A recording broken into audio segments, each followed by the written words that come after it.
세상에 태어나 단 한 번도 적에게 등창을 보여본 적 없는 사내가 있었습니다. 그의 팔뚝은 바위처럼 단단했고 그의 포효는 산천을 뒤흔들었습니다. 맨손으로 사나운 짐승을 찢어 죽이고 썩은 뼈다귀 하나로 수천 명의 적군을 피보라 속에 잠재웠던 천하의 무적.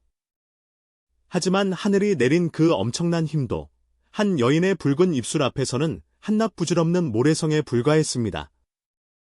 오늘 들려드릴 이야기는 가장 찬란했던 영웅이 어떻게 가장 밑바닥까지 추락했는지, 그리고 그 지옥 같은 절망 속에서 어떻게 마지막 불꽃을 태웠는지에 관한 가슴 시린 전설입니다. 아주 먼 옛날, 백성들이 잔혹한 이민족, 블레셋이라는 오랑캐들에게 짓밟혀 고통받던 시절이었습니다. 백성들의 한숨이 하늘에 닿았는지 어느 날 작은 시골 마을에 기이한 아이가 태어납니다. 아이의 이름은 삼손. 하늘은 이 아이를 잉태한 어미에게 엄히 경고했습니다. 이 아이는 태중에서부터 하늘에 바쳐진 자다. 결코 독주를 마시게 하지 말고 평생토록 그의 머리에 삭도를 대지 말라.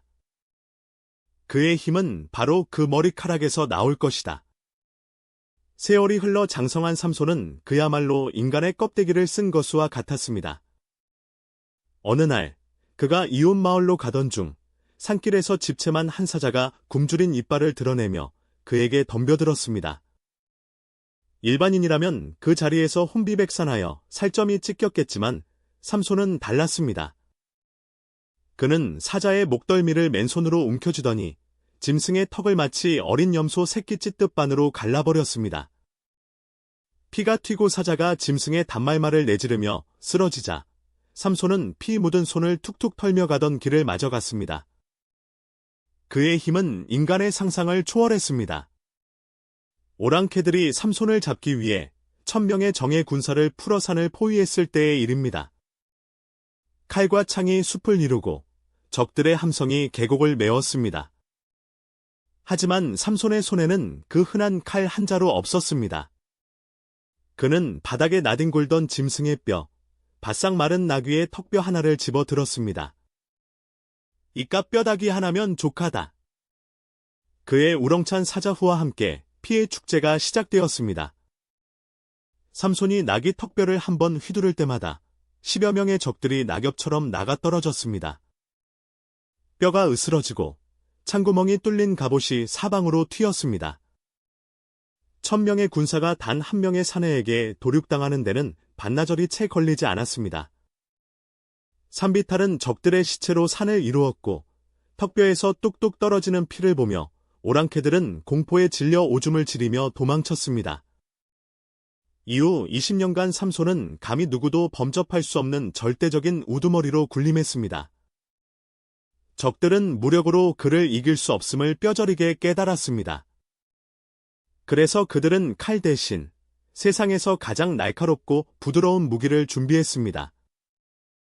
바로 뇌쇄적인 미모를 가진 기생, 들릴라였습니다.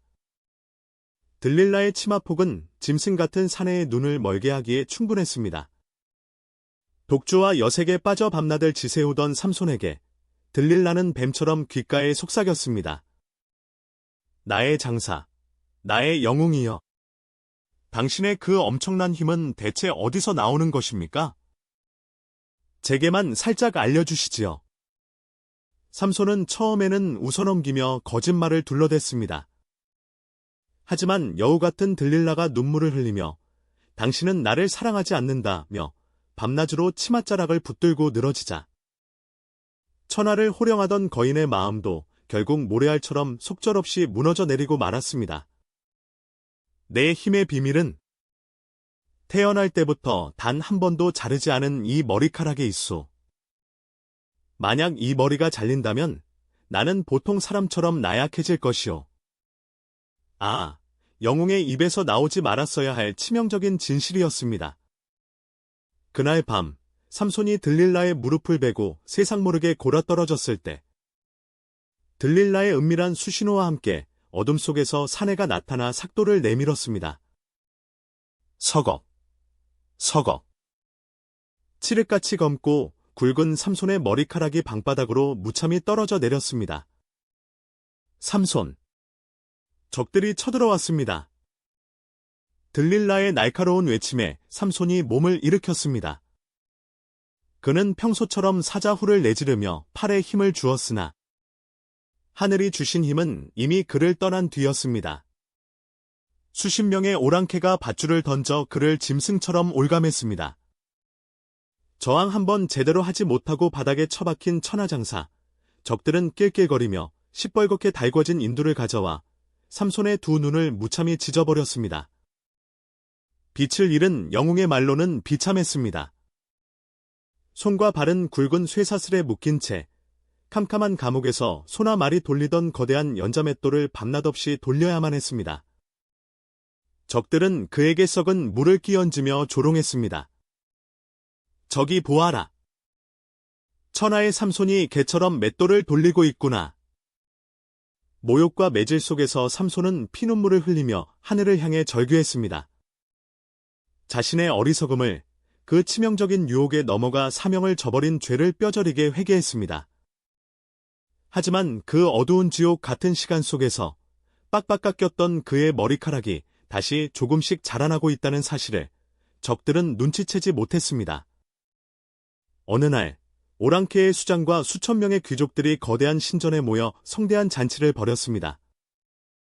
그들은 술에 취해 흥을 돋우기 위해 눈먼 삼손을 끌어내어 재주를 부리게 했습니다. 조롱거리로 전락한 삼손을 보며 3,000명의 적들이 미친 듯이 비웃었습니다. 소년의 손에 이끌려 신전의 거대한 두 기둥 사이에 선 삼손. 그는 소년에게 부탁하여 두 기둥에 양손을 얹었습니다. 그리고 하늘을 향해 생애 마지막 기도를 올렸습니다. 하늘이여. 이번 한 번만, 부디 이번 한 번만 저를 기억하여 주시옵소서. 저들에게 제 두 눈에 대한 원수를 갚게 해주시옵소서. 순간 삼손의 전신에 핏줄이 터질 듯 솟아올랐습니다. 다시 자라난 머리카락 끝에서부터 잃어버렸던 신의 권능이 폭포수처럼 흘러들었습니다. 내가 저 원수들과 함께 죽기를 원하노라. 그의 사자후와 함께 양팔에 끔찍한 괴력이 실렸습니다. 수백 년을 버텨온 거대한 돌기둥이 우직 하는 굉음과 함께 금이 가기 시작했습니다. 적들의 비웃음은 순식간에 비명으로 바뀌었습니다. 우르릉 쾅쾅.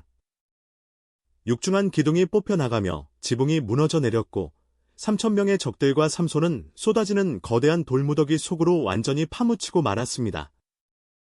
살아서 죽인 자보다 죽을 때 함께 묻은 자가 훨씬 더 많았던 위대하고도 비극적인 최후였습니다. 가장 높은 곳에서 가장 낮은 곳으로 추락했지만 마지막 순간 자신의 목숨을 던져 백성을 구한 사내. 삼손의 이야기는 우리에게 묻습니다.